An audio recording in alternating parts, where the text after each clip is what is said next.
Okay, this one says y equals negative 1/2 x plus 2, and what they want you to do is they want you to graph it.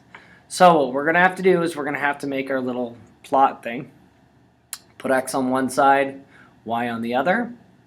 And we know that x is our independent variable and y is our dependent variable. That means x can be whatever we want because it's independent, but once we choose x, y has to be something else.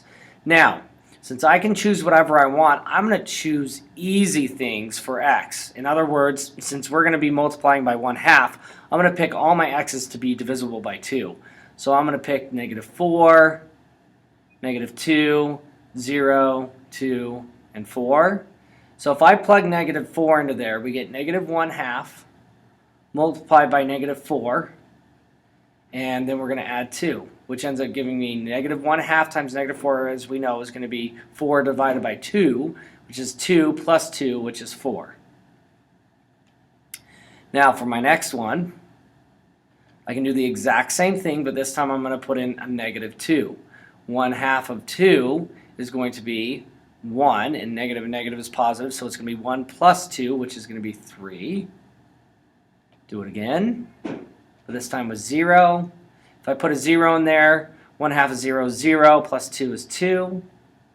-1/2 of 2 is going to be -1 plus 2 is 1.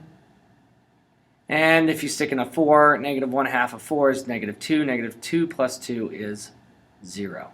So I'm going to plot these now. As we know, we have x's and we have y's. In other words, they're pretty much points. So this -4 is actually the point -4, 4.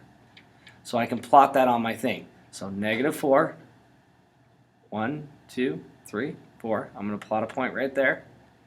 -2, 3. I'm going to plot a point right here. -1, nope, 0, 2. 2, 1, and 4, 0.